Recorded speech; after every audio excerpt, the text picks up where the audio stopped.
Pakistan has agreed to a flag meeting in the Chakan-da-Bagh in Poonch sector tomorrow. Our sources are telling us the meeting is scheduled to take place at 1 p.m. tomorrow. Remember, this comes in the backdrop of India's request for a flag meet at the brigade level. India's main attempt is to diffuse tension at the line of control. Well, let's get in our editor, Strategic Affairs, Gaurav Sawant, for more information on the story. Gaurav, what exactly does this mean? Pakistan coming forward and finally accepting India's request after coming out and not really acknowledging the problem that has been existing for such a long time.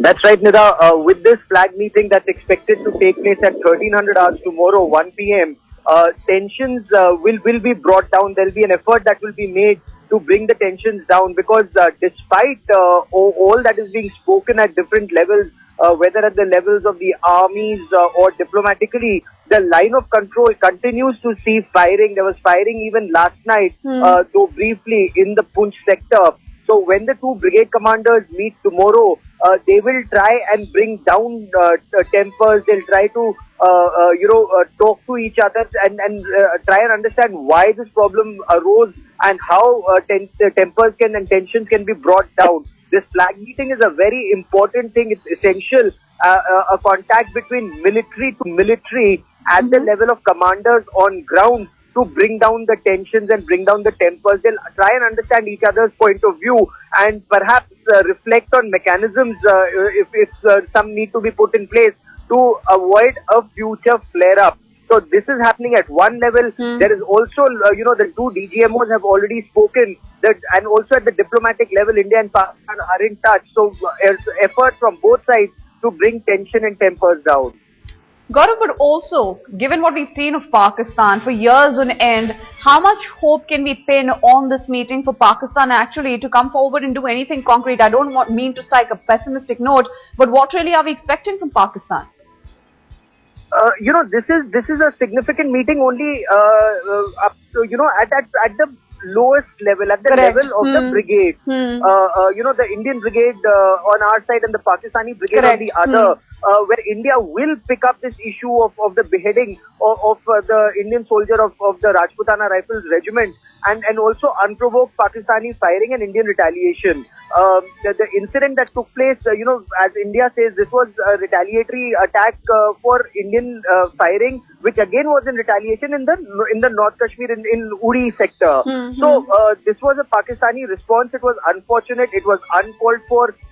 India perhaps will also tell them that, next time something like this happens, the response could be far more severe. But at the level of the brigade commanders, it's a very local development. Okay. To bring tempers down, there's more interaction at the level of the two DGMOs and also at the diplomatic level. So, but these are various mechanisms, confidence building measures that are in place, as a pressure release.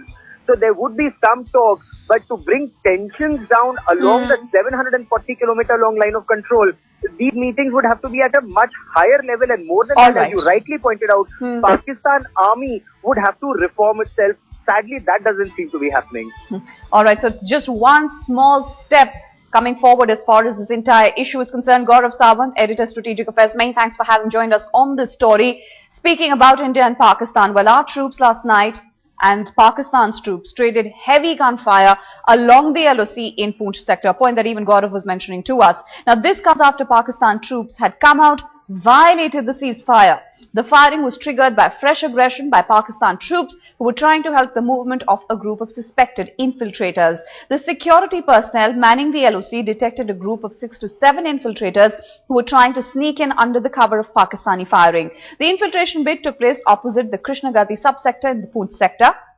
There were no casualties on the Indian side after the exchange of fire. After about half an hour exchange of fire, the suspected infiltrators disappeared from the scene. It is suspected that either a group of militants or the border action team could have been undertaking movement close to the LOC.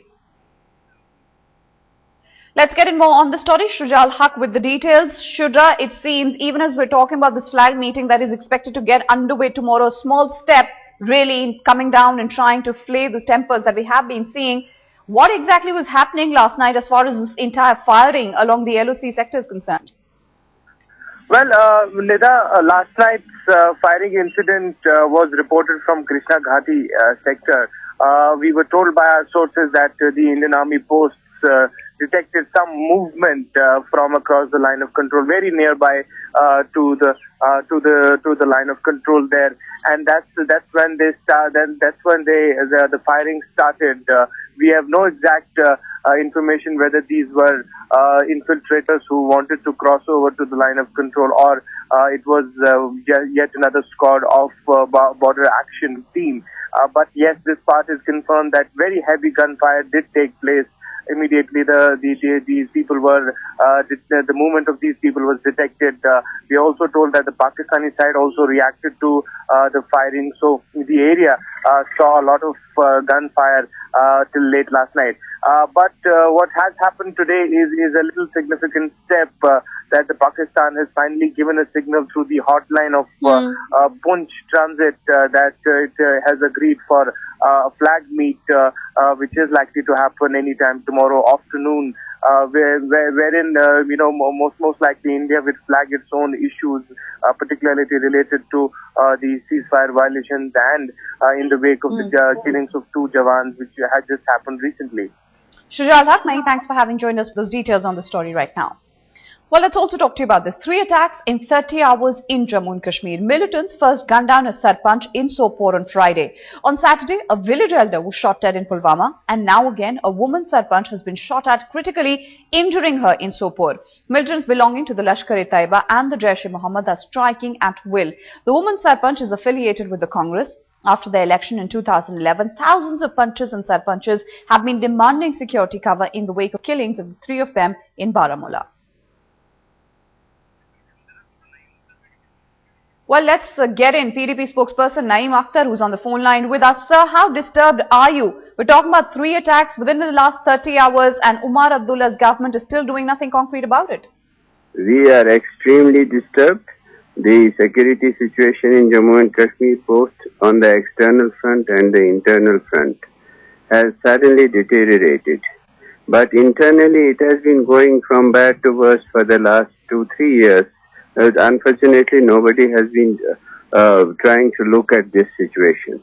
This is the 6th Sarpanch that was attacked yesterday. And the government has been always saying, even including the Chief Minister, that these are the result of local rivalries. If it is so, the government investigation has not been revealed so far to tell the people that it actually is not a militant attack. And the Chief Minister had time and again said that depending on the threat perception in some of the areas, he would post even these personal security officers, but that has not been done. But beyond that, I think the National Conference is further muddying the situation in Jammu and Kashmir. If you have, I don't know whether your channel reported it or not. What's up? The General Secretary of the National Conference, Sheikh Nazir Ahmad, only last week told his workers, which was reported widely in the local papers, that India should hold plebiscite in Jammu and Kashmir. What is this trying to convey? They are further creating confusion, and there is no straight path for this government to follow. That apart, sir, that's one big issue, obviously, that you're trying to address. But what we're seeing happening in Jammu and Kashmir, with how disturbed the civilian population really is, and the points that you're raising, all right, Omar Abdullah is in the government, he's doing whatever he can, little or maybe big. As the opposition, what is it that you are doing to ensure that people at least feel safe being a part of the state? These panchayat members have been made completely irrelevant because they have not been empowered. They have not been given their powers. So the people who elected them with lots of hopes are feeling let down. And the security that would essentially come to them from the society, from the people who elected them, is not there. So basic security would come from the society, which they have let down. So unless they empower them and they become relevant, they become part of the society, I don't think any security setup is going to work. Unfortunately, they have only misused them. They have used these sarpanchs and sarpanchs as monkeys and they have been carrying them as their audience to Omar Abdullah's jalsas and public meetings, ministers' public meetings. They have been they use them only for these elections to the state council, and that's all.